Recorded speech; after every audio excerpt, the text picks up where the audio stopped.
नमस्कार व्यूअर्स, मैं हूं अमीश देवगन। रात के 9 बज चुके हैं और आप देख रहे हैं सर्वश्रेष्ठ प्राइम टाइम डिबेट शो टक्कर। कश्मीर के एक स्कूल में बच्चों ने रघुपति राघव राजा राम भजन क्या गाया। महबूबा मुफ्ती बुरी तरह से भड़क गई, गुस्सा गई। उनका कहना है कि सरकार हिंदुत्व के एजेंडे को बढ़ावा दे रही है और हमें अपने धर्म से दूर किया जा रहा है। तो दूसरी ओर कश्मीर में 3 दशकों बाद सिनेमा हॉल्स की वापसी हुई है। तो ये खबर भी CNBC आवाज के दर्शकों के लिए महत्वपूर्ण है। इससे पहले सिनेमाघर 32 साल पहले थे कश्मीर के अंदर, लेकिन ओवैसी इस पर भी सवाल उठा रहे हैं। श्रीनगर की जामा मस्जिद हर शुक्रवार यानी जुम्मे को क्यों बंद रहती है? तो आज इन्हीं तमाम मुद्दों पर होगी जोरदार टक्कर। बापू का भजन महबूबा को नहीं है पसंद। आज बापू भी सांप्रदायिक हो गए हैं, हिंदुत्ववादी हो गए हैं सेकुलर पार्टियों के लिए।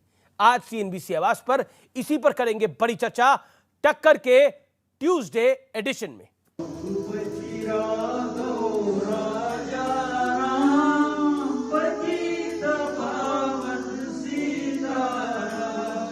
जो भजन राष्ट्रपिता महात्मा गांधी को प्रिय था,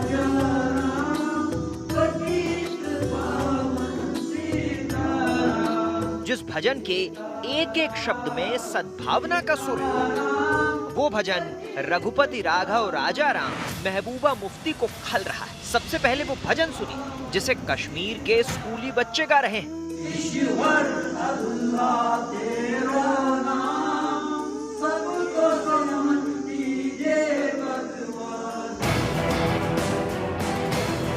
महबूबा मुफ्ती का आरोप है कि बीजेपी जबरन हिंदुत्व थोप रही है। इन बच्चों को जो भजन है वो इनसे उनको गाने के लिए कहा जाता है। अब हमारे मजहब के ऊपर सीधे एक हिसाब से अटैक कर रहे हैं। लगता है कि जो बीजेपी का जो हिंदुत्व का एजेंडा है वो भी जम्मू कश्मीर में ही लेबोरेटरी बना के ये इसको जो है इसको आजमाना चाहते हैं।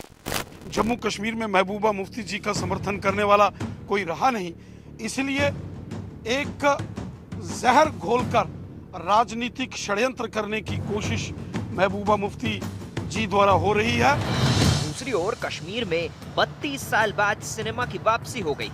LG मनोज सिन्हा ने आज श्रीनगर में एक मल्टीप्लेक्स का उद्घाटन किया, लेकिन विरोध की राजनीति करने वाले नेताओं को ये सिनेमा हॉल भी हजम नहीं हो रहा। यही बदलते हुए जम्मू कश्मीर की तस्वीर है जो 70 mm पर देश और दुनिया आने वाले समय में देख सकेगी। आपने शोपियां और पुलवामा में सिनेमा हॉल खोल दिए, लेकिन हर जुम्मे को श्रीनगर की जामिया मस्जिद बंद क्यों रहती है? कम से कम दोपहर के मैटिनी शो के दौरान तो उन्हें बंद न करें। माना जा रहा है कि जम्मू कश्मीर में जल्द चुनाव का ऐलान हो सकता है। क्या इसीलिए सन्मति की बात करने वाले भजन में भी धर्म तलाशा जा रहा है? और अब वक्त हो चला है प्रसिद्ध विश्लेषण का, और मैं शुक्रिया अदा भी आपका करना चाहता हूं कि आप आर पार के विश्लेषण को बेहद प्रेम देते हैं, चाहे वो YouTube हो चाहे वो Facebook हो। लेकिन अब विश्लेषण का आज विषय क्या है? परिवार लिमिटेड पार्टियों की बेचैनी का विश्लेषण सुनिए। खबर यह है कि बापू के भजन को महबूबा ने बीजेपी का हिंदुत्ववादी एजेंडा कहा। वोट के लिए असर क्या है? वोट के लिए रघुपति राघव को भी हिंदुत्व से जोड़ा जा रहा है। स्कूलों में गांधी जयंती की तैयारी हो रही है। खबर यह है महबूबा ने कहा हमारे धर्म की चोरी हो रही है। खबर क्या है? 3 दशक बाद पहला सिनेमा हॉल खुल रहा है। 32 साल पहले शोले लगी थी, लेकिन आज राजनीतिक शोले दिख रहे हैं। गोलियों की जगह गानों की धुन गूंजेगी। फिर शूटिंग डेस्टिनेशन बन सकेगा कश्मीर। खबर यह है, असर इसका यह है कि कश्मीर के मुख्यधारा में लौटने का बड़ा संकेत है। अब सुनिए, जम्मू कश्मीर में जल्द चुनाव की तैयारी है। नए कश्मीर में पारिवारिक दलों को जमीन खिसकने का बेहद डर है। लेकिन मेरा बड़ा सवाल यह है, जो बिग क्वेश्चन आज का है, वो है ये परिवार लिमिटेड वालों का सियासी शटर डाउन हो गया है, इसलिए बड़ा चिंतन और मंथन हो रहा है। बात करने के लिए मेरे साथ आज कौन कौन जुड़ रहा है? मेरे साथ जुड़ रहे हैं रिजवान अहमद, पेशे से वकील हैं, उनका अभिनंदन है। मेरे साथ इस चर्चा में जुड़ रहे हैं वीरेंद्र सिंह, PDP के नेता हैं, उनका अभिनंदन है। मेरे साथ इस चर्चा में जुड़ रही हैं राधिका खेड़ा, कांग्रेस की नेता, प्रवक्ता, विधायक का चुनाव लड़ चुकी हैं, उनका अभिनंदन है। शहजाद पूनावाला मेरे साथ जुड़ेंगे, उनका अभिनंदन है। तो आप तमाम लोगों का स्वागत है। वीरेंद्र सिंह जी, रघुपति राघव राजा राम से दिक्कत क्या है पीडीपी को? क्यों महबूबा मुफ्ती ने बोला? हमें किसी चीज से कोई दिक्कत नहीं है। हम वो कह रहे हैं जो ग्राउंड पर नजर आ रहा है। आप मुझे बताइए, क्या जम्मू कश्मीर में बाकी सारे मसले हल हो गए कि अब ये लोगों को भारतीय जनता पार्टी जो एजेंडा है, जो वो पहले लोगों में रखा था, स्कूली बच्चों पर भी लागू हो गया? हमें तो ये समझ नहीं आई भी ठीक है, महात्मा गांधी साहब ने जो कविता थी, जो हमारे फादर ऑफ नेशन थे, वो पढ़ी जा रही है। मुझे आप बताइए, आज महात्मा गांधी जी को याद कौन कर रहा है? अरे तो याद ही तो कर रहे थे महात्मा गांधी को वीरेंद्र बाबू। बुनियाद सुनिए वीरेंद्र बाबू, महात्मा गांधी को तो याद किया जा रहा था जब रघुपति राघव राजा राम भजन का जाप हो रहा था, तब महात्मा गांधी को तो याद किया जा रहा था। आप वीरेंद्र सिंह सुनना पड़ेगा, वीरेंद्र सिंह जी सुनना पड़ेगा, निरंतर नहीं बोल सकते मेरे कार्यक्रम में। आपने जो कहा है मैं सुना रहा हूं। नहीं सुना, सवाल सुनिए ना, पहले सवाल सुनिए फिर जवाब दीजिएगा।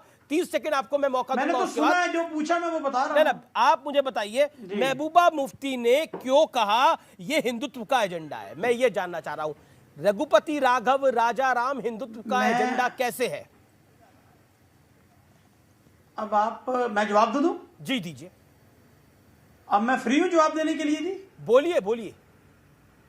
हाँ, देखिए ऐसे है कि जो बात आपने अभी की, हम कहते हैं कि जो उसकी अगले लाइन है, सबको सम्मति दे भगवान। इस वक्त सबसे ज्यादा सम्मति की जो जरूरत है वो भारतीय जनता पार्टी और एलजी एडमिनिस्ट्रेशन को है। मैं अभी अपनी बात पूरी क्लियर करूंगा, मुझे उम्मीद है आप मुझे टाइम देंगे। आज महात्मा गांधी जी को याद कौन कर रहा है, उनके नाम पे आज कर कौन रहा है? वो भारतीय जनता पार्टी, जिनकी बुनियाद आरएसएस है। और नथुराम गोडसे ने पहला कत्ल इस आजाद हिंदुस्तान में फादर ऑफ नेशन का किया, जो नथुराम गोडसे की पूजा करते हैं। आपकी मैं इनसे समस्या आज क्या पूछना है? चाहता हूं, नहीं मुझे समझ में नहीं आ रहा। देखिए वीरेंद्र सिंह जी, डिबेट पर आप कंफ्यूज नजर आ रहे हैं। आप मुझे बड़े बेचारे नजर आ रहे हैं। मैं माफी के साथ, माजरत के साथ मुझे कंफ्यूज आप नजर आ रहे हैं। नहीं, मुझे कंफ्यूज आप नजर आ रहे हैं। आपको स्क्रिप्ट लिख के लाए हैं जो आप पढ़ना चाहते हैं। आप मुझे कोई स्क्रिप्ट लिख के नहीं लेके आया। मेरे कार्यक्रम में कोई स्क्रिप्ट नहीं होती। मेरी स्क्रिप्ट देश की स्क्रिप्ट होती है। ऑडियो डाउन करिए वीरेंद्र सिंह जी का 10 सेकंड के लिए। वीरेंद्र सिंह जी, देश अकेले आपका नहीं है, आपके चैनल का नहीं है, देश मेरा भी उतना है भाई साहब। आप देश को अपना समझिए तो रघुपति राघव राजा राम को भी अपना समझिए। अगर देश को अपना मानते हैं तो बोलिए कि आपकी नेता ने जो बोला वो घोर सांप्रदायिक था। वो घोर सांप्रदायिक था। बोलना पड़ेगा आपको अपनी नेता को कि वो घोर सांप्रदायिक था जो आपकी नेता ने कहा। मैं कहता हूं कि आप सुन लीजिए। आपकी परेशानी सबसे बड़ी यही है, आप बात सुनना नहीं चाहते हैं। आप अपनी स्क्रिप्ट पढ़ रहे हैं, लेकिन दूसरे की बात तो सुन लीजिए। अगर आपने किसी को चैनल पे बुलाया, मैं पूछना चाहता हूं, बोलिए आप अपनी बात को। चलो नाथूराम से ही शुक्र है, आपने नाम सही ले लिया। अब नाथूराम से इनसे पूछो कि नाथूराम गोडसे मिलिटेंट था कि नहीं, गोडसे का क्या लेना देना है पूरी चर्चा से? उसने फादर ऑफ नेशन का क्यों टाइम बर्बाद कर रहे हैं वीरेंद्र जी? हाँ जी वीरेंद्र जी, क्यों टाइम बर्बाद कर रहे हैं? आप कंफ्यूज हैं, आपकी पार्टी कंफ्यूज है, या आप मुझे बेचारे नजर आ रहे हैं? आप बिल्कुल कंफ्यूज हैं। आप बेचारे क्यों हैं? आप बेचारे क्यों हैं? आप बेचारे क्यों हैं? इसकी कहानी जरूर सुनिए। छोटी सी है, आपको अच्छी लगेगी, घर पे भी जाके सुना पाएंगे। अरे इसमें गुस्सा क्यों हो रहा है वीरेंद्र बाबू? स्क्रिप्ट पढ़ना चाहते हैं। वीरेंद्र जी ऑडियो डाउन करिए। देखिए, मुझे लगता है आपको ज्यादा अनुभव नहीं है मेरे कार्यक्रम पे आने का। बाकी कार्यक्रमों में आते होंगे। मेरे कार्यक्रम में इत्मीनान से बात को रखा। अनुभव मैं अच्छी तरह देख चुका हूं कि आप कौन सी स्क्रिप्ट लिखना चाहते हैं और पढ़ना चाहते हैं। अच्छा, कौन सी स्क्रिप्ट लिखना चाहता हूं मैं? आपने कभी लिखी होगी? अनुभव मैं अच्छी तरह देख चुका हूं। अच्छा, एक बात बताइए, आपने स्क्रिप्ट लिख के पढ़ रहे हैं, आप दूसरे की बात नहीं सुन रहे। मुझे बताइए ना, अगर आपने मेरे से सवाल पूछा, मुझे जवाब देने का हक है ना। अरे मैं आपसे पूछ रहा हूँ, मैं आपसे बेसिक सवाल पूछ रहा हूँ। मैं आपसे एक बेसिक सवाल पूछ रहा हूँ कि बापू का भजन गाने में हिंदुत्व कैसे आ गया? 10 सेकंड में इसका जवाब दीजिए। आप बहुत बेचारे नजर आ रहे हैं मुझे। अभी मुझे सिंपैथी आपके साथ। बेचारे आप नजर आ रहे हैं कि आप एक ठीक है, मैं बेचारा हूँ। मैं तो बेचारा हूँ, मैं बेचारा हूं। मेरे सवाल का जवाब दीजिए आप। मुझे नजर आ रहे हो आपके। अच्छा, दो जवाब दो ना। है कि आपकी शायद कोई मजबूरी है कि आप दूसरे की आवाज सुनना ही नहीं चाहते। अगर आप सुनना नहीं चाहते, गेस्ट को बुलाए ना। सवाल का जवाब तो हम तो किसी की लिखी लिखाई स्क्रिप्ट तो पढ़ नहीं रहे ना। अरे वीरेंद्र सिंह, सवाल का जवाब दो। मैं बार बार पूछ रहा हूं आपसे, बापू के भजन में हिंदुत्व का एजेंडा कहां से आया? जवाब दो। 10 सेकंड में क्या आपको पढ़ाऊंगा, क्या बताऊंगा मुझे? अच्छा, 30 सेकंड ले लो, 40 सेकंड ले लो, जवाब। आपने कुछ स्क्रिप्ट पढ़नी है तो आप ज्यादा पढ़ सकते हैं। आपके पास जवाब नहीं है, दाएं बाएं स्क्रिप्ट इधर उधर देख रहे हैं आप। महबूबा मैं मुफ्ती दे ने रहा हूं, आप सुनना जो ही नहीं स्क्रिप्ट चाहते। पढ़ दी जब मैं उसको जवाब डिफेंड की नहीं साइड कर जाता पा रहे हूं, आप, दूसरा मुद्दा कितने ले आते हैं। बेचारे हैं आप? मैं ये कह रहा हूं कि ये जो कविता पढ़ी गई है, मुझे आप बताइए, ये कविता जो पढ़ी गई है भजन है, कविता क्या नहीं है। आप मुझे बताइए, हम तो कहते हैं कि सम्मति की जरूरत इस वक्त भारतीय जनता पार्टी को है। स्कूलों में पढ़ाई लिखाई तो होती नहीं, सारे जम्मू कश्मीर के मसले इन्होंने हल कर दिए। अब ये ठीक बापू है, जी के रिजवान नाम पे अहमद, सियासत रिजवान करना अहमद चाहते हैं। शहजाद पूनावाला एंड राधिका खेड़ा। ओके, रिजवान अहमद, रिजवान अहमद, ये बापू के भजन में जिसमें ईश्वर अल्लाह तेरो नाम आता है, उसमें हिंदुत्व कैसे आ जाता है? और वीरेंद्र सिंह जी कह रहे हैं कि सन्मति तो किसी के पास है ही नहीं अभी। जी जी, देखिए, जितना मैंने जल्दी जल्दी इस चीज़ को देखा, आपको तो पता ही होगा, ये जो ओरिजिनल भजन था इसमें शायद ये अल्लाह शब्द नहीं आया था। जी बिल्कुल नहीं था, और ये लिरिक्स भी इसकी ये नहीं थी। उसी थीम पर जो मैंने सुना, इस भजन को सेकुलराइज कर दिया गया, सेकुलराइज। और आज बड़ी खुशी की बात है, जो कांग्रेस का लाया हुआ इस देश में सेकुलरिज्म के नाम पर जहर और अभिशाप था, सेपरेट इलेक्ट्रोड के टाइम से, खलीफत मोमेंट के टाइम से, फिर शाहबानो के टाइम से, फिर मुस्लिम पर्सनल लॉ के टाइम से, फिर यूसीसी को जो दरकिनार कर दिया गया उसके टाइम से, आज फाइनली इस देश में गांधी जी का सेकुलरिज्म फेल हो गया। The last nail in the coffin. अब इससे ज्यादा सेकुलरिज्म फेल नहीं हो सकता इस देश में, पहली चीज। कैसे? दूसरी चीज, अब यहां पर मैं एज ए इस्लामिक स्टूडेंट आपको अपनी बात बता दूं। देखिए, आप जितना भी सेकुलरिज्म अपने पैनल पर बैठे 2-3 मुसलमानों पर थोप दें, भाई मैं तो मुनाफिक हूं, मैं तो फर्जी टाइप का मुसलमान हूं, क्योंकि मैं सच्चे सेकुलरिज्म में बिलीव करता हूं।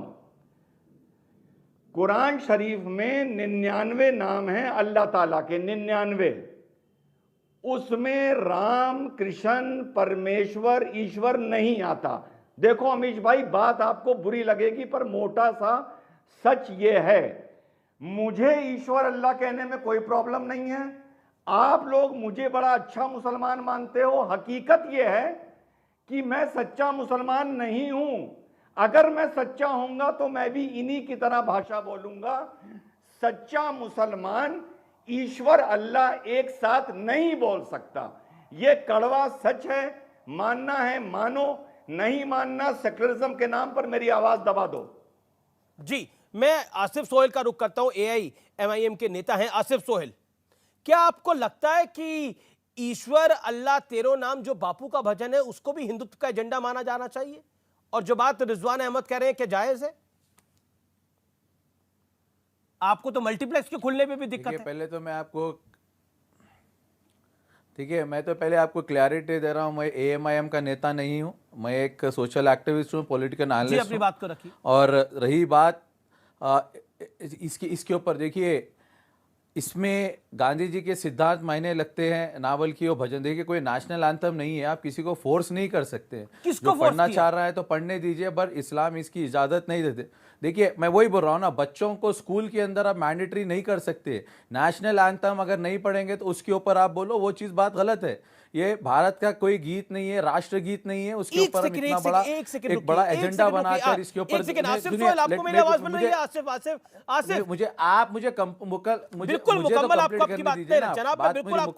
मुकम्मल करने दूंगा। अभी तो राष्ट्रीय पार्टी अभी तक चर्चा में भी नहीं आई है, आपको मैंने मौका दिया है।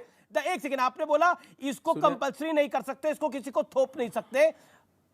आपने ये बात कही, जो आपका अपना हक है अपनी बात को कहने का, लेकिन कंपल्सरी किसने किया, मैं ये जानना चाह रहा हूं, किसने कंपल्सरी किया और किसने जबरदस्ती गवाया इसको? तो मैं वही बोल रहा हूं ना, तो देखिए, उन्होंने देखिए अपनी विचारधारा उन्होंने अपनी रखी है, ठीक है। मुझे इंपॉर्टेंस क्या है, गांधी जी की जो विचारधारा थी, ठीक है, एक सेक्युलरिज्म की, एक नॉन वायलेंस की, आज वो मुल्क के अंदर कहां पर है आप बताइए। आप हर जगह पे वायलेंस ही हो रहा है, मजहबों के नाम पे लोगों को मारा जा रहा है। देखिए, मुझे भजन से ज्यादा, मुझे देखिए, एक जो सोचते हैं हिंदुत्व का एजेंडा, उनसे पूछ लीजिए आप, मुझे उससे मतलब नहीं है। मैं ही एक ही चीज बोल रहा हूं, जो विचारधारा से ये मुल्क बना था, एक हिंदुस्तान की जो भारत की एक नींव रखी गई थी, आज कहाँ है? मजहब के नाम पे मारा जा रहा है, मजहब के नाम पे तोड़ा जा रहा है, भूखे मर रहे हैं। भारत 1947 के अंदर जब भारत और पाकिस्तान का विभाजन हुआ तो पाकिस्तान कहा गया कि मुसलमानों को एक नई जगह चाहिए रहने की, इसलिए पाकिस्तान बना और बाकी हिंदुस्तान बन गया। एक बात बताइए, अगर 1947 की बात करेंगे, अगर आदिकाल की बात करेंगे, प्रभु राम की, वासुदेव कृष्ण की, तो तब किस विचारधारा से यह देश बना था वो मुझे आपको बताने की आवश्यकता नहीं है। लेकिन मैं बार बार एक ही बात पूछ रहा हूं, मेरा एक ही लाइन का सवाल है, मजबूर किसने किया और यह भजन सांप्रदायिक कैसे है? रघुपति राघव राजा राम सांप्रदायिक कैसे है? बिल्कुल, देखिए, ये मुल्क भगवत गीता, बाइबल, कुरान पे नहीं चलता, ये मुल्क संविधान पे चलता है और संविधान में इसके ऊपर कोई कंपल्शन नहीं है, कोई आपको इसके अंदर कहीं लिखा हुआ नहीं है ये पढ़ना चाहिए, कोई स्कूलों में पढ़ाना चाहिए। नेशनल एंथम के बारे में बोलिए, हम बराबर हमारे राष्ट्र गीत के लिए हम ठहरेंगे। और देखिए, तो वही है, तो आप इसको एक फोर्सबली आप किसी को लाकर स्कूल में, बच्चा पढ़ने की जगह है, तालीम के इदारे में क्यों सियासत हो रही है? पढ़ाई ना, पहले बताइए कश्मीर में कौन से अच्छे स्कूल से? देखिए, आप मुझे बताइए, कश्मीर में कितने अच्छे कॉर्पोरेट स्कूल से, कितने गवर्नमेंट स्कूल से, कितने टीचर्स से, कितने बच्चे डॉक्टर बन के, इंजीनियर बन के निकल रहे हैं, उसके ऊपर करिए ना आप। आपका भजन से, रघुपति राघव राजा, आपके भजन से नहीं, आज ये कहा गया कि आज जो कहा गया चर्चा के अंदर वो आप सबने सुना, मैं उसको रिपीट नहीं करना चाहता, लेकिन रघुपति राघव राजा राम कोई कंपल्शन थोड़ी है बोलने के लिए। जी देखिए, विडंबना की बात है कि कश्यप ऋषि के नाम पर जिस कश्मीर का नाम रखा गया है और जिसका पूरा वजूद अगर आप देखें तो चरक, सुश्रुत, माँ शारदा पीठ और इन चीज़ों से रहा है हज़ारों वर्ष तक। उस कश्मीर में जब इस्लामिक जिहाद के नाम पर रलीफ सलीफ गलीफ मस्जिदों से निकले नारे और लाखों हिंदुओं का नरसंहार किया गया, तो वो इस्लामिस्ट एजेंडा किसी ने नहीं कहा, ना कांग्रेस ने कहा, ना पीडीपी ने कहा, ना एनसी ने कहा। हालांकि 80 के 90 के दशक में ये सारी चीज़ें हुई, परंतु आज महात्मा गांधी के इन पावन शब्दों में भी इनको हिंदुत्व का एजेंडा सुनाई दे रहा है। अब देखिए, विडंबना की बात कि कुछ महीने पहले आपको याद होगा महबूबा मुफ्ती का ही ट्वीट आया था कि ये गांधी का इंडिया गोडसे का इंडिया बन रहा है। तो आज तो सबसे पहले उनको लगाकर माइक चिल्लाना चाहिए, गाना चाहिए था कि देखिए, रघुपति राघव राजा राम, ईश्वर अल्लाह तेरो नाम। पर इसमें भी हिंदुत्व का एजेंडा इसलिए दिखाई दे रहा है क्योंकि इनके साथीदार और ये जो भी है अलगाववादी, आतंकवादी और परिवारवादी जो राजनीति की वकालत कर रहे थे, जब से 370 की ये दीवार गिरी है और इस पर चोट हुई है, तब से इन लोगों का एक ही नारा रहा है। अब मैं बताता हूं आपको, महात्मा गांधी ने हे राम कहते कहते अपनी जिंदगी, मैं आपको बता रहा हूं ना, वही तो मैं बता रहा हूं, आप समझिए इस बात को। हे राम शब्द महात्मा गांधी के थे, आखिरी शब्द थे उनके। आज राम को सांप्रदायिकता के पैमाने में कौन देख रहा है? कांग्रेस पार्टी देखती है।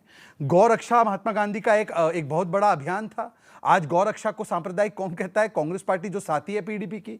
आज बताइए, राम राज्य की परिकल्पना किसने की थी? महात्मा गांधी ने की थी। आज योगी आदित्यनाथ जी या मोदी जी राम राज्य की बात कर ले तो सबसे पहले कुर्ता फाड़कर कौन बोलता है कि राम राज्य सांप्रदायिक है? ये बोलते हैं। तो राम राज्य को, राम को, हमारे गौ रक्षा को और महात्मा गांधी को भी सांप्रदायिक बनाने का जो बेड़ा है वो कांग्रेस पार्टी ने शुरू किया और पीडीपी ने उसको अब अंत तक ले जाने का काम किया। एक ही लास्ट बात आप कह रहे हैं क्योंकि राहुल गांधी हिंदुत्व की बात करते थे। नहीं, एक और बात है, 370 हटा, ये तो नेहरू जी ने कहा था घिसते घिसते घिस जाना चाहिए, परंतु कांग्रेस पार्टी ने क्या कहा कि मुस्लिम बाहुल है जम्मू कश्मीर, इसलिए 370 हटाया जा रहा है। सांप्रदायिकता की शुरुआत यहां से हुई।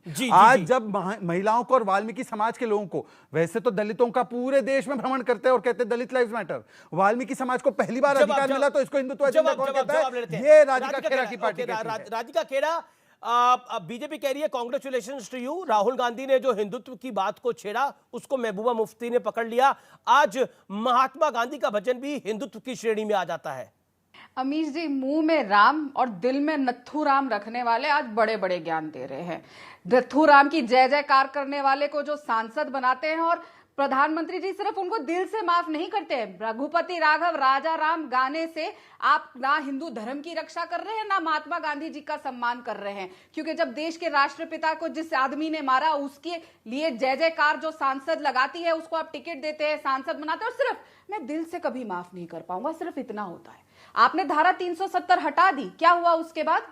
पिछले 130 दिन से कश्मीरी पंडित सड़कों पे बैठे हुए हैं, अपनी सुरक्षा की भीख मांग रहे हैं, सरकार के आगे हाथ जोड़ के बैठे हुए हैं, हमारी सुरक्षा कर लीजिए। कितनी बार कितनी बार इतना हुआ कि हर बार टीचर हो, कश्मीरी पंडितों का वादा था ना कि कश्मीरी पंडित वापस जाएंगे जब धारा हटेगी, कितने वापस गए? वहां पे वो अपनी सुरक्षा के लिए भीख मांग रहे हैं, कोई सरकार सुन नहीं रही। रोज प्रेस कॉन्फ्रेंस करते हैं, सड़क पर बैठते हैं। आप उम्मीद कर रही है कश्मीरी पंडित एकदम वापस चले जाएंगे? जिस प्रदेश के अंदर वहां की पूर्व मुख्यमंत्री राम के भजन को, जो महात्मा गांधी का भजन है, उसको सुनाने की इजाजत नहीं दे पा रही, कश्मीरी पंडितों को बसने की बात करेंगे ये लोग। क्या आपको लगता नहीं है जो हिंदुत्व की बेला कांग्रेस ने छेड़ी, उसको महबूबा मुफ्ती ने पकड़ा, जो बीजेपी कह रही है, महिला है ना, जो बीजेपी आरोप कह रही है, लगा रही है कि राहुल गांधी ने हिंदुत्व की बात करी, आज महात्मा गांधी को भी हिंदुत्व की श्रेणी में लाके खड़ा कर दिया गया। अपनी बात रख लूं? जी रखिए।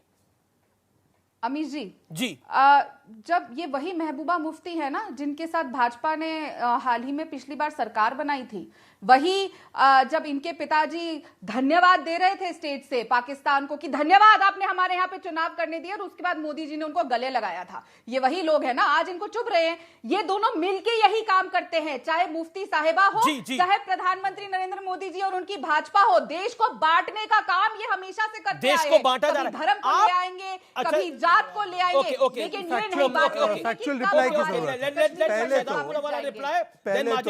पहले तो अमीश जी, ये है गोडसे भक्त बाबूलाल चौरसिया, जिसने मध्य प्रदेश की इकाई में सोनिया गांधी से आशीर्वाद लेते हुए वहां की पार्टी ज्वाइन कर ली। ये देखिए, मैं आपको दिखा रहा हूं, आप भी देख सकते हैं। अब बताइए कि जिसने गोडसे का मंदिर बनाया, उस बाबूलाल चौरसिया को तो इन्होंने पार्टी में लिया हुआ है, और बोलते हैं कि हम गोडसे भक्त नहीं है। आप सबसे बड़े गोडसे भक्त हो, क्योंकि महात्मा गांधी के हर सिद्धांत के सीने में 3-3 गोलियां दागने का अगर काम किसी ने किया है तो वो राहुल गांधी और उसके परिवार ने किया है। अब मैं आपको एक के बाद एक बताता हूं, सुनिए जरा।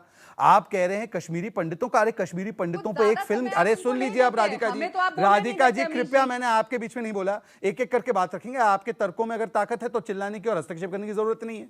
अब मुझे बताइए, क्या समा हुआ करता था? ये बुलाते थे यासीन मलिक जैसे लोगों को प्रधानमंत्री कार्यालय।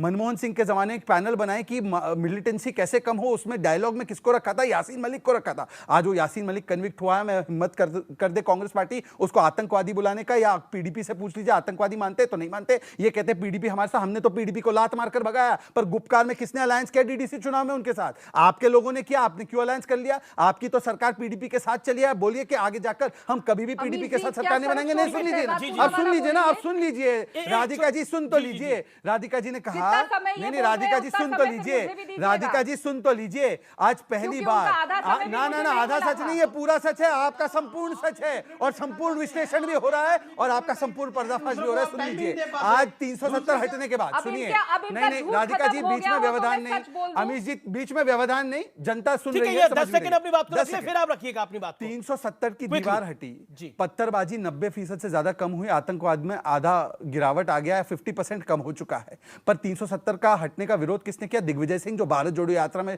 शामिल है, कहते हैं पाकिस्तानी पत्रकार से, हम सत्ता में आए तो हम 370 लागू कर देंगे। यही रोकते, जवाब ले लेते। Radhika Khera, your turn, reply. और महात्मा गांधी का भजन आज हिंदुत्व की श्रेणी में आ गया है। देखिए, कई सारी बातें बोली हैं भाजपा के प्रवक्ता ने, जो आपने बीच में मुझे मेरी बात कंप्लीट नहीं करने दी थी, पहले की बात का भी जवाब दूंगी। ये गौ माता के बारे में बात कर रहे हैं, जो जिनके भाजपा के नेता गोवा में जब इनकी सरकार होती है कहते हैं यहाँ पे गौ मांस खत्म हो गया तो हम दूसरे स्टेट से ले आएंगे, वो गौ माता की बात ना करे। मेघालय में इनके लीडर कहते हैं कि सबको गौ मांस खाना चाहिए, वो गौ माता की बात ना करे। भारत देश विश्व का सबसे बड़ा गौ मांस का एक्सपोर्टर हो गया है, वो गौ माता की बात ना करे। और आप ही के सावरकर क्या कहते हैं कि गौ माता की पूजा नहीं करनी चाहिए, वो अपमान है मनुष्य धर्म का। आप मनुष्य का अपमान करते हैं अगर गौ माता की पूजा करते हैं, क्योंकि अब गौ माता तो सिर्फ गाय तो सिर्फ एक उपजाऊ जानवर है, उनको सिर्फ कमर्शियली यूज करना चाहिए। तो ये आके ज्ञान दे रहे हैं कि गौ माता क्या होती है और गौ माता की पूजा करनी चाहिए। ना आप गौ माता के होए, ना आप राम जी के होए, ना गांधी जी के होए। ठीक है, मुझे आज सबसे ज्यादा लंपी स्किन डिजीज की वजह से गौ माता राजस्थान में मर रही है, परंतु उन्होंने वैक्सीन नहीं लगाई और गौ माता को तरफ तरफ के मरने के लिए मैं दोनों को ऑडियो डाउन कर रहा हूं, मैं दोनों को ऑडियो डाउन कर रहा हूं। मैं बार-बार कह रहा हूं कि विषय पे हमें रहना है। और आसिफ सोहेल, आपने एक बहुत महत्वपूर्ण बात करी कि ये जो भजन है ये जबरदस्ती किसी को नहीं गवाया जा सकता। समय की बड़ी ब्रेकिंग स्टोरी है, महबूबा मुफ्ती का एक और विवादित बयान। इस विवादित बयान में महबूबा मुफ्ती क्या कह रही है आपको मैं बताता हूं। महबूबा मुफ्ती का एक और विवादित बयान आया है, उनका कहना है कि हमारी निशानियां मिटाई जा रही हैं और सूफी परंपरा को खत्म किया जा रहा है कश्मीर के अंदर। और इसीलिए दस्तरबंदी को क्यों बंद किया जा रहा है यह कहा गया है। महबूबा मुफ्ती का एक और विवादित बयान है, उन्होंने जो भजन है उसके ऊपर भी कहा है ये हिंदुत्ववादी भजन है, जो महात्मा गांधी का भजन है। माजिद हैदरी मेरे साथ जुड़ रहे हैं। माजिद हैदरी, क्या आपको लग रहा है कि सूफी परंपराएं खत्म की जा रही है कश्मीर के अंदर और हिंदुत्व को बढ़ाया जा रहा है कश्मीर के अंदर? जी देखिए अमीश भाई, सबसे पहले बड़े ही आदर के साथ, श्री राम जी के आदर के साथ, सीता माँ के आदर के साथ मैं ये चीज आपको पहले बताना चाहूंगा कि औज़ु बिल्लाहि मिनश शैतानिर रजीम, बिस्मिल्लाहिर रहमानिर रहीम। रघुपति राघव राजा राम, पति ते पावन सीता राम, ईश्वर अल्लाह तेरा नाम, सबको सम्मति दे भगवान। ये भजन है, ये गांधी जी ने जो भजन है ये उनने अपने हिंदू धर्म के लिए कहा था, लेकिन आज गांधीगिरी के आड़ में हिंदुत्व का प्रचार किया जा रहा है। और जो ये प्रचार है इससे एक मुसलमान व्यक्ति का धर्म भ्रष्ट होता है, ये आपको सबसे पहले समझना होगा। क्योंकि जो ये पंक्तियां जो आप तब से सुना रहे हैं कि सबको सम्मति दे, कौन कह रहे हैं? सबको सम्मति दे भगवान। ठीक है भाई, मेरे हिंदू भाई भगवान का पूजा करते हैं, हम अल्लाह को मानते हैं, ये तो नहीं कह रहा ना कि महात्मा गांधी भी सांप्रदायिक हो गए इस मॉडर्न इंडिया के अंदर। देखिए बाहरी गांधी और मौलाना गांधी में फर्क है। आप महात्मा गांधी को मौलाना गांधी ना बनाएं। गांधी जी आखिरकार एक हिंदू धर्म से ताल्लुक रखते थे, भगवान श्री राम के भक्त थे। ये है सेकुलर जमात इस देश की, जो महात्मा गांधी को भी हिंदुत्ववादी मानती है। महात्मा गांधी मैंने 2 महीने पहले इसी स्टूडियो में बैठ के बोला था महात्मा गांधी की आज भी आज के युग में होते तो महात्मा गांधी भी सांप्रदायिक होते और हिंदुत्ववादी होते। एक सेकंड 10 सेकंड आप अपनी बात करिए। माजिद हैदरी बोलिए। और ये शहजाद पूना वाले क्या कहेंगे आज? क्या बताएंगे? ये तो आज मुसलमानों का धर्म भ्रष्ट करा रहे हैं। क्या बोलेंगे ये आज? अरे भाई ठीक है, महात्मा गांधी ने कभी नहीं कहा मुसलमान भाइयों को कि आप लोग भजन गाओ। महात्मा गांधी ने देश को कहा मुसलमानों का आदर करो। मोहम्मद अली जिन्ना को कायदे आजम कहो, फ्रंटियर गांधी को गांधी जी का दोस्त कहो। गांधी जी के सबसे ज्यादा दोस्त मुसलमान थे। मुझे बता दीजिए भाजपा में किस भाजपा के लीडर का मुसलमान दोस्त है? क्या शहजादपुरा वाला खुद मुसलमान है? शहजादपुरा वाला खुद मुसलमान है। तो नफरत है इनको, तो मुसलमानों से इतनी नफरत है। कभी हिजाब की प्रॉब्लम, आपको हिजाब स्कूल में होने पे आपत्ति है, लेकिन स्कूल में भजन होने पे ईरान में देखो क्या हो रहा है आपके दौरे में। ओके, अपनी टर्न में बोलना। 40 सेकंड आप बोलिए। वैसे तो अगर शरिया कानून पूरा लागू करना है तो माजिद हैदरी जी, आपका भी जो चेहरे का लुक है वो तो शरिया कंप्लाइंट है नहीं। शरिया में तो लंबी दाढ़ी और बिना मूंछ और फिर टीवी पे आना मना है। पर एनीवेज, महिलाओं के लिए शरिया कंप्लायंस होना चाहिए। माजिद हैदरी आते रहे बिना शरिया कंप्लायंस। पर मेरा एक सवाल है। आपने आज कहा कि Mahatma Gandhi father of the nation नहीं, फादर ऑफ द हिंदूज है और वो कॉम्युनल हो जाते हैं, उनका भजन कॉम्युनल हो जाता है। आप मुझे बताइए, यासीन मलिक आतंकी है क्या? कोर्ट ने घोषित किया है महात्मा यासीन मलिक आतंकी नहीं है इनके लिए, परंतु father of the nation communal है। यही वो सोच है, यही वो सोच है कि यासीन मलिक जो घोषित आतंकी है वो आतंकी नहीं है, परंतु महात्मा। अच्छा, एक और टेस्ट देते भाई कुरान। अरे भाई क्यों इतना क्यों बौखला रहे हो? माजिद, एक एक करके बात रखते हैं। आपकी और मेरी तो बातचीत और संवाद होता रहता है। एक और सवाल है भाई, एक और सवाल सुन लीजिए। एपीजे अब्दुल कलाम को आप मुसलमानों का आइकॉन मानते हैं या औरंगजेब को मानते हैं? आक्रांता औरंगजेब या एपीजे अब्दुल कलाम? औरंगजेब रहमतुल्लाह अलैह इस पूरे देश के, पूरे अखंड भारत के सबसे पहले जो सम्राट थे अखंड भारत के। देखिए, एपीजे अब्दुल कलाम राष्ट्रपति थे, वो पिछले 70 साल में जो डेमोक्रेसी आई उसमें आए, लेकिन अखंड भारत बनाने में जिसका हाथ रहा वो हमारा औरंगजेब रहमतुल्लाह। जो यासीन मलिक को आतंकी ना कहता हो, जो औरंगजेब को आक्रांता ना मानते हो, उसको अपना आदर्श मानता हो, परंतु एपीजे अब्दुल कलाम एक राष्ट्रपति बन गए, तो ऐसी सोच वाले व्यक्ति के नजरिए में महात्मा गांधी कैसे? माजिद हैदरी में चर्चा को बाहर। महात्मा गांधी का ये भजन सांप्रदायिक हो गया है आज के दौर में। देखें, महात्मा गांधी जी के भजन का गलत प्रयोग भाजपा ने किया है साजिश के तहत। गांधीगिरी को हिंदुत्व का नाम दिया जा रहा है। वो भजन क्यों हो रहा था? वो भजन जबरदस्ती गाया जा रहा था क्या? और वो भजन क्या प्रार्थना का हिस्सा बन गया क्या स्कूल की? आपकी जानकारी क्या है? अरे जबरदस्ती नहीं था, ठीक है, लेकिन पढ़ा क्यों जा रहा था? मुसलमान बच्चे भजन। अरे महात्मा गांधी का 2 अक्टूबर को महात्मा गांधी के विषय में कार्यक्रम हो रहा है स्कूल में, इसलिए वो पढ़ाया जा रहा था, सिखाया जा रहा था। आप लोग पूरी खबर भी नहीं रखते और तूफान मनाने आ जाते हैं। देखिए जबरदस्ती हो रहा है, देखिए भजन कराया जा रहा है। वाला को हिजाब से मिर्चें लगती है कि अगर स्कूल में हिजाब का ये विषय नहीं, एक सेकंड, ये हिजाब का विषय नहीं है। मैं महात्मा गांधी पे ही रहने देना चाहता हूं इस चर्चा को। एक सेकंड, नहीं रुके। रिजवान अहमद काफी देर से इंतजार कर रहे हैं। And then Aamir Sohail. जी अमीश भाई, ओ सॉरी, डायरी में नोट कर रहा हूं इतनी देर से, अब मैं बोलूंगा तो कोई बीच में ना बोले। बिल्कुल। अच्छा रिजवान भाई, पहली चीज, महबूबा मुफ्ती जी ने कहा हमारी निशानी मिटाई जा रही है। बहुत सारी चीजें नोट करके बैठा हूं, छोटी छोटी। याद रखो, कश्मीर की निशानी कश्मीरी पंडित है, भगवा है, हिंदुत्व है। वो निशानी तुम्ही लोगों ने मिटाई है। जो उसके बाद में निशानी बनी उसको निशानी मत बोलो, पुरानी निशानी की बात करो, पहली बात। दूसरी बात, मोहतरमा ने कहा कि India biggest exporter of cow meat हो गया है। वो काउ मीट नहीं है, वो वाटर बफलो मीट है। प्लीज नेशनल टीवी पे भ्रम ना फैलाएं।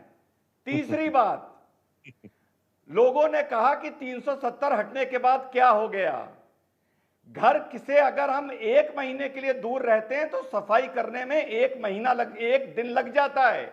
1 दिन 70 साल की गंदगी है, 70 साल की गंदगी मैडम, जो शेख अब्दुल्ला और नेहरू अकॉर्ड से लेकर फारूक अब्दुल्ला और राजीव गांधी के अकॉर्ड तक और बेईमानी तक आई थी।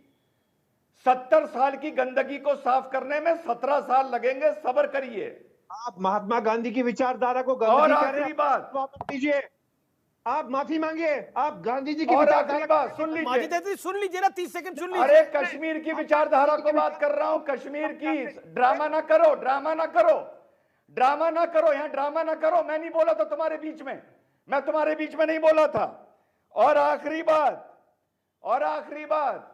एक साहब ने यह बोली कि भारत की नींव रखी गई, आपने उन्हें करेक्ट कर दिया।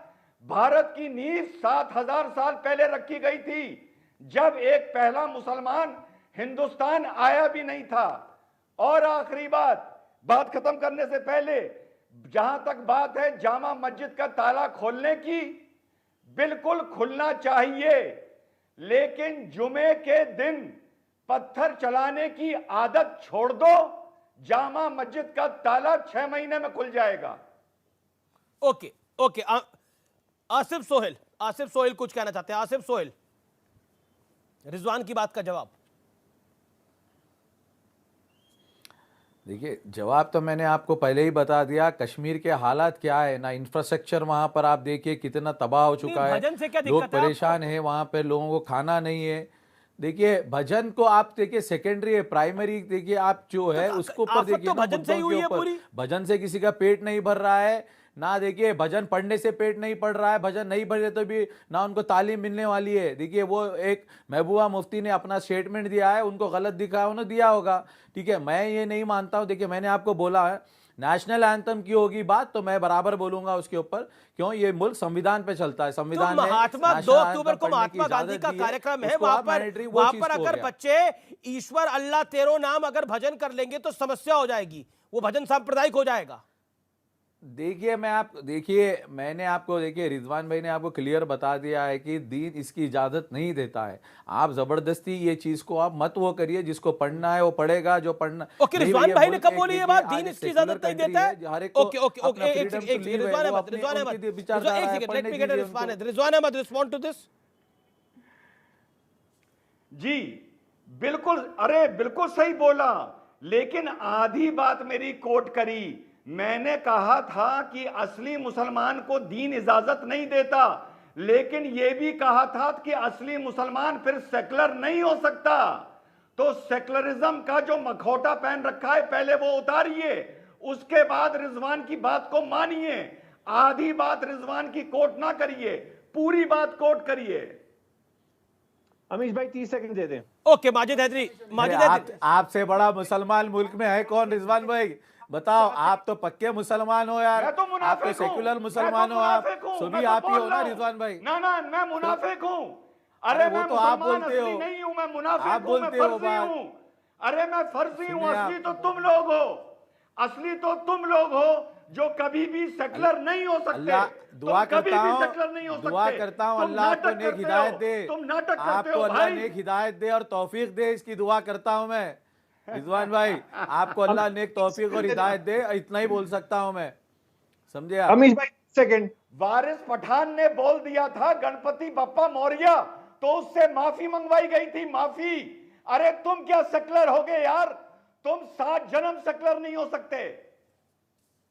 ओके बिल्कुल बिल्कुल आपको आपको मैं दे रहा हूं पहले ओके आप अपनी बात को रखिए Majid Haidari, then Radhika Khera, then Shehzad, I will come to you. Okay Amish भाई, मैं शहजाद भाई से कहना चाहता हूं, आप लोग सब चाहते हैं ना कि कश्मीर में बच्चे स्कूल में कहें कि ईश्वर अल्लाह तेरो नाम, ठीक है कहेंगे, लेकिन एक शर्त है, आप आगे की पंक्ति चेंज कर दीजिए, आप कहिए ईश्वर अल्लाह तेरो नाम, सबको सम्मति दे अल्लाह।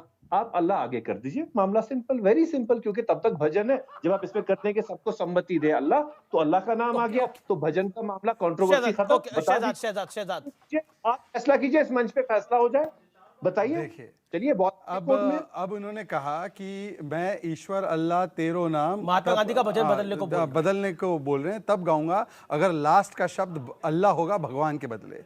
तो मैं उनसे एक और चीज पूछता हूं, अब बता दीजिए, इसको छोड़ दीजिए, वंदे मातरम तो राष्ट्रगीत है, आप गा लेंगे कि उसमें भी शब्द बदलाएंगे? नहीं, वंदे मातरम तो राष्ट्रगीत है, कांग्रेस ने लाया था, अब बताइए वंदे मातरम गाने को तैयार आसिफ सोहेल और आपसे दोनों से, क्योंकि उनके पीछे तो नेताजी की तस्वीर लगी है, जरा फुल फ्रेम करना एक बार, उनके पीछे नेताजी की तस्वीर लगी हुई। एक सेकंड, एक एक करके आसिफ सोहेल वंदे मातरम पूरा क्या मजाक कर रहे हो बैठ के यहाँ पे? तो किया गया था तब तो भारतीय जनता पार्टी के रूप में नहीं थी, हमारे राष्ट्रवादी तो थे ही, परंतु आप बताइए कि वंदे मातरम आपको एक्सेप्टेबल है और माजिद हैदरी आपको वंदे मातरम? ये बड़ी बात इन्होंने बोली है कि ओके जवाब माजिद हैदरी। मेरा नाम माजिद हैदरी है, मेरा नाम रिजवान अहमद नहीं है, हमारे धर्म के खिलाफ चला जाता है वंदे मातरम कहना, मैं वंदे मातरम नहीं। अब बताइए, तो ये वंदे मातरम मैं बताता हूं, इसलिए वंदे मातरम धर्म के खिलाफ चला जाता है, महात्मा गांधी का भजन बदलवाना चाहते हैं। ऐसा है, इनको शब्द नहीं, इनको सोच बदलनी होगी। ये वो माजिद हैदरी है जो आतंकियों की पैरवी करते, इनके लिए इनका आइकॉन कौन है? बुरहान वानी। इनके लिए कभी उनका आइकॉन औरंगजेब राइफलमैन नहीं है, उनके लिए उनका आइकॉन कभी भी लेफ्टिनेंट उस्मान फयाज नहीं है। यही तो है, सोच बदलिए, शब्द बदलने से कुछ नहीं होगा। परंतु सवाल ये बनता है, देखिए कांग्रेस पार्टी से सवाल बनता है, क्योंकि कांग्रेस पार्टी ने आज जिस प्रकार से, मैं आप पूछता हूं ना आपसे, एक सेकंड, कांग्रेस पार्टी कह रही थी ना गौरक्षा गौरक्षा गौरक्षा गौरक्षा, इनसे एक बार पूछ लीजिए कि कांग्रेस पार्टी क्या पूरे देश में गौरक्षा कानून आ जाए उसके लिए तैयार है? ठीक महात्मा गांधी की विचार। राधिका खेड़ा, मेरा पॉइंट यह है कि जो हिंदुत्व के खिलाफ राहुल गांधी ने बोला, क्या उसका असर दिखने लगा है? आज महात्मा गांधी का भजन भी हिंदुत्व की श्रेणी में आ गया है। क्लियर कर दूं अमीश जी, यहाँ पे जो झूठ परोसा गया है, पहले मैं वो बातें क्लियर कर दूं। यहाँ बैठे एक आदमी ने बोला कि भारत देश गौ मांस एक्सपोर्ट नहीं करता, पता नहीं अपना डेटा कहां से लाते। 2018-19 में ऐसे प्रदेश जहां पे भाजपा के मुख्यमंत्री थे, चाहे वो कर्नाटक हो, चाहे देवेंद्र फडणवीस हो महाराष्ट्र में, या झारखंड में रघुबर दास जो इनकी मुख्यमंत्री थे, और कर्नाटक में तब येदुरप्पा साहब थे, तब क्या हो रहा था कि गौ मांस को बफलो मीट का सर्टिफिकेट स्टेट की तरफ से दिया जाता था और वो एक्सपोर्ट किया जा रहा था, और हजारों टन ये पकड़ा गया और इस पे कार्रवाई हुई और साबित हुआ कि ये गौ मांस है। मेरे सवाल का भी जवाब दे दीजिए मैडम। तरीके से गौ मांस को बफलो मीट करके बेच रही थी, ये बहुत आपको जानना जरूरी है। दूसरी बात, यहाँ पे बात हो रही है कि गोडसे भक्त को हमने मध्य प्रदेश में अपने यहाँ पे शामिल कर दिया, तो वो भी क्लियर कर दूं, उन्हीं का स्वयं का बयान है और ये आपके चैनल पे भी दिखाया गया, मैं वीडियो टैग करके आप दोनों को भेज दूंगी। उन्होंने साफ तौर पर कहा कि मैं हिंदू महासभा के प्रोग्राम में जब गया तो मेरा बेवकूफ बना के मुझे उस मंदिर में ले जाया गया और उसके बाद में कभी वहां दोबारा नहीं गया, क्योंकि यही तो आप लोग करते हैं। हिंदू महासभा हो, आपके नेता को बेवकूफ बनाकर लेके जाया गया और लोगों के मूर्ख बनाना। तीसरी बात, अब वो कल को बोलेंगे मैं कांग्रेस में पार्टी शामिल हुआ, वो भी मैं है कि सबसे पहली बात, ये कैसे बेवकूफ बन मैं जाता है? बहुत क्लैरिटी से कह दूं, अगर मुफ्ती साहिबा कहती है कि रघुपति राघव राजाराम नहीं गाना चाहिए, गोडसे के मंदिर चलेगा और बेवकूफ बन गया। वाह भाई वाह, ठीक है राधिका जी, आप कहती है तो भरोसा कर लेते हैं, पर चलिए आप चलिए मैं आपसे दूसरा सवाल पूछा, एक सेकंड दूसरा सवाल, एक सेकंड से आप हिंदू हिंदुओं के खिलाफ आपके वीडियो है वो भी निकाल देती हूँ। अब आ गए मेरे पे, जी को भेज देती हूँ, आइए मेरे पे भी आ जाइए, मुझे कोई समस्या नहीं है, सबने सुने हैं, मुझे कोई समस्या नहीं है। लेकिन राधिका एक सेकंड, मेरा सवाल, राधिका मेरा जो पॉइंटेड सवाल था, मैं 2 बार आपसे पूछ चुका हूं, तीसरी बारी दोबारा पूछ रहा हूं। राधिका जी जो मेरा आपसे सवाल था, राहुल गांधी ने जो हिंदुत्व के खिलाफ बोला, क्या उसका असर दिखने लगा है? आज महात्मा गांधी को भी हिंदुत्व की श्रेणी में खड़ा कर दिया गया है। बोला गया कि महात्मा गांधी का भजन भी हिंदुत्व की श्रेणी में आता है। आपके सामने लोग खड़ा कर रहे हैं। देखिए महबूबा मुफ्ती क्या कह रही है ये तो भाजपा ज्यादा अच्छे से बताएंगे, और मैं बिल्कुल साफ तौर से कहती हूँ रघुपति राघव राजा राम अगर गाया जा रहा है स्कूल में तो उसमें कोई गलत नहीं है। पॉइंट अगर टेकन, महबूबा पॉइंट टेकन, मुफ्ती देश को बांटना चाहती है और उनको गांधी जी के विचारों से तकलीफ है, तो ये बहुत बड़ा देशद्रोह है और भाजपा सरकार को उनके खिलाफ एक्शन लेना चाहिए। अगर वो राष्ट्रपति महात्मा गांधी जी के खिलाफ, Radhika you made your point, लेकिन मैं ज्यादा दूर जाने की जरूरत नहीं है। अभी कुछ दिन पहले जो भारत जोड़ो के नाम पर चल रहा था, वहां पर एक जॉर्ज द पोनैया हेटर बैठा था और उसने मां शक्ति का अपमान किया। उनके सामने तो राहुल गांधी बैठे थे और वो वही व्यक्ति है जिसने हिंदुओं के खिलाफ अपशब्द और अपमानजनक बातें बोली, भारत माता को भी नहीं जोड़ा। आप बताइए, पवन खेड़ा कहते हैं कि ये बुद्ध और अंगुलीमाल के बीच का संवाद था। अब मैं राधिका खेड़ा आपसे पूछना चाहता हूं कि उन दोनों में से भगवान बुद्ध कौन था और अंगुलीमाल कौन था? ओके, राधिका खेड़ा जवाब दीजिए, महात्मा बुद्ध कौन थे और अंगुलीमाल कौन थे? जेल में रखिए ना उस आदमी को। अरे तमिलनाडु में आपकी सरकार है, आपकी सरकार है तमिलनाडु में। ये देखिए, सेल्फ गोल मत मारिए राधिका जी, सेल्फ गोल मत मारिए। तमिलनाडु में आपकी सरकार है, वो वहां का था, वो संवाद भी तमिलनाडु का। जी रुकेंगे एक ब्रेक के लिए, लेकिन टक्कर का ट्यूसडे एडिशन ब्रेक के बाद भी बदस्तूर जारी है। वेलकम बैक व्यूअर्स, आप देख रहे हैं टक्कर CNBC आवाज पर। एक चीज आपको बताना चाहता हूं, ये हिस्ट्री का एक पार्ट है, मैं शेयर करना चाहता हूं। एग्जैक्टली 30 इयर्स अगो बीजेपी ने कश्मीर में स्टडी टीम बनाई थी और उस स्टडी टीम का हिस्सा नरेंद्र दामोदर दास मोदी भी थे, और उस टीम में बड़े नेता मदन लाल खुराना, स्वर्गीय मदन लाल खुराना, चमन लाल गुप्ता जो कि MOS डिफेंस भी रहे इस देश के अंदर, वो भी थे। और उस टीम ने 1922 सितंबर के बीच 1992 में जम्मू कश्मीर के मैप को लेकर एक रिपोर्ट तैयार की थी, और यह तारीख गवाह है कि उस रिपोर्ट के अंदर कई चीजें स्पष्ट तौर पे कही गई थी। लेकिन माजिद हैदरी, आप बदलवाना चाहते हैं रघुपति राघव राजा राम, उसके आगे क्या करना चाहते हैं आप? मैंने कहा ईश्वर अल्लाह तेरो नाम सबको सम्मति दे अल्लाह। ये तो हमारे बदलवाना नहीं चाह रहे आप। जब भाई अगर अल्लाह आएगा तो सेकुलर हो जाएगा, अल्लाह आएगा तो सेकुलर हो जाएगा, भगवान रहेगा तो कम्युनल हो जाएगा। बिल्कुल बात है ना, क्योंकि वहां से धर्म भ्रष्ट होगा, सेक्युलर धर्म भ्रष्ट होगा। एक जवाब देने दीजिए, मुसलमान जवाब। जी अमीश जी, आज तक कभी माजिद हैदरी ने कहा है जैश ए मोहम्मद से मोहम्मद हटाओ, लश्कर तैयबा से लश्कर जो एक शब्द है उसको हटाओ?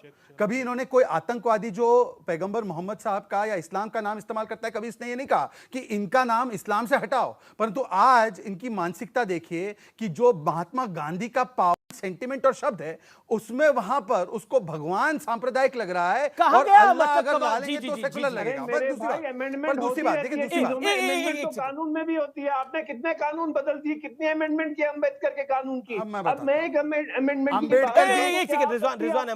अम्बेडकर जी चाहते थे कि शहजाद लागू किया, शांति, रिजवान अहमद, अगर भगवान रहेगा तो धर्म भ्रष्ट हो जाएगा, अल्लाह आएगा तो ये सांप्रदायिक नहीं रहेगा और पाक हो जाएगा।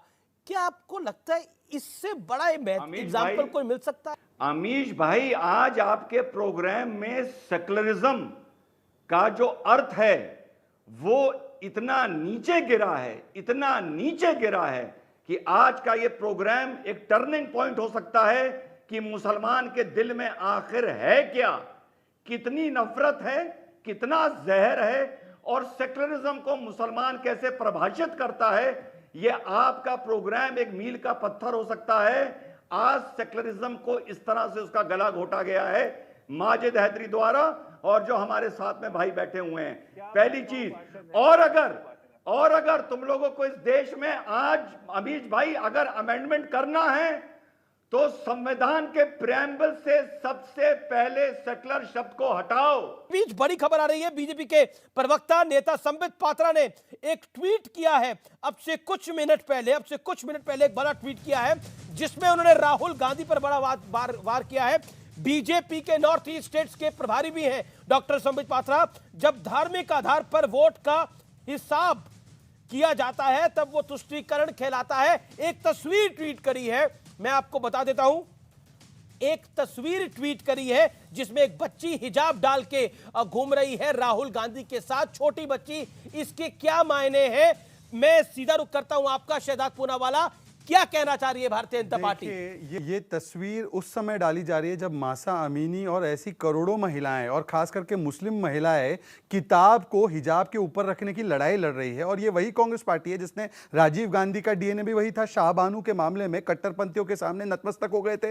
ये शायरा बानू के मामले में भी 3 तलाक में इन्होंने कट्टरपंथियों के सामने महिलाओं के अधिकारों का गला घोटा था। और आज राहुल गांधी ये संदेश देना चाहते हैं कि जो लड़ाई महिलाएं लड़ रही है उस ऑपरेशन के सिंबल के खिलाफ मैं उसके साथ खड़ा हूं, क्योंकि मुझे वोट बैंक ज्यादा जरूरी लगता है ना कि महिला अधिकार। मैं इनसे पूछना चाहता हूं कि मेरी मां, और उन्होंने कभी हिजाब नहीं पहना, और ना इस्लाम में हिजाब जो है एसेंशियल रिलीजियस प्रैक्टिस है, ये तो कर्नाटका हाईकोर्ट ने भी कहा है, परंतु कांग्रेस ने किस प्रकार के शब्द इस्तेमाल किए। जमीर अहमद इनका एक नेता था कर्नाटका में, कहता है कि बलात्कार हो जाएगा अगर हिजाब नहीं पहनोगे। इनका नेता एक कहता है, कांग्रेस पार्टी का अहमद पटेल, बीजेपी कह रही है कि तुष्टीकरण की पराकाष्ठा है ये, और जब धार्मिक आधार पर वोट का हिसाब किया जाता है तब वो तुष्टीकरण कहलाता है। Your reaction to this? अब राहुल गांधी हिजाब पहनी हुई छोटी बच्ची के साथ घूम रहे हैं, क्या हिजाब को प्रमोट कर रही है कांग्रेस पार्टी और राहुल गांधी बीजेपी, ये कह रही है? देखिए अमीश जी, मैं बहुत क्लैरिटी से एक बात बोल रही हूं, मैं क्या पहनना चाहती हूँ और मैं क्या नहीं पहनना चाहती वो मेरा अपना, आप बड़ी है, वो छोटी बच्ची है मैडम। मेरे परिवार क्या चाहते हैं तो मैं कह रहा हूं। मैं अमीश भाई 10 बच्ची की चॉइस कहां है? रिजवान रुकिए, बच्ची की चॉइस कहां है? बच्ची को पूछा गया था क्या? किसी भी धर्म, या तो आप लोग बोल लीजिए या मुझे मत बोलने दीजिए। आप लोग ये पहले तय कर लीजिए कि आपने तय करना है, मैं क्या बोलूं। आप मुझे बोलने तो देंगे नहीं, जब ये विश्व भरी बातें करते हैं तब आप इनको टोकते नहीं है, लेकिन जब कांग्रेस बोलेगी आप बीच में टोकेंगे। मैं चुप ही बैठ जाती हूं, आप बुलाते क्यों हैं? मैडम कोई 40 सेकंड नहीं टोकेगा आपको। क्या छोटी बच्ची को हिजाब डलवाना जायज है? मैं सीधा सवाल पूछ रहा हूं। ये तस्वीर देखिए, मैं एक सिंपल बात बोलती हूं, जब एक देखिए, जब हम पैदा होते हैं हम क्या कपड़े पहनते हैं क्या नहीं पहनते, अमीश जी, ये हमारे माँ बाप तय करते थे। हमें इतनी समझ नहीं होती है, ना हमारी भावनाएं या हम कोई चीज तय कर पाते हैं। यह आप भी और हम भी बचपन में क्या कपड़े पहनते थे हमारे माँ बाप तय करते थे। उसके बाद जब अडल्ट हो जाते हैं तो वो हमारी इच्छा होती है हम क्या पहनते हैं क्या नहीं पहनते, और ये चलता आ रहा है, ये आज से नहीं है, ये हर धर्म, हर देश, हर विविधता में चलता आ रहा है। लेकिन जो सवाल उठना महत्वपूर्ण ये है कि जो नफरती चिंटू जो नफरत फैलाने का काम कर रहे हैं देश में, इनको सबसे ज्यादा मिर्ची किस बात की लग रही है कि 1500 किलोमीटर की पद यात्रा जो चल रही है, पूरे 3500 किलोमीटर की जो पद यात्रा पूरे देश में चल रही है 150 दिन से ज्यादा, जिसमें राहुल गांधी जी हर वर्ग के लोगों से मिल रहे हैं, बात कर रहे हैं, चर्चा कर रहे हैं और जमीन पर चल के सबसे बात कर रहे हैं, जो आज तक किसी पार्टी ने नहीं किया। ये बात सबसे ज्यादा इनको तकलीफ दे रही है कि 50 सेकंड भारत देश जुड़ रहा है। फिलहाल CNBC आवाज की टक्कर में इतना ही। नमस्कार।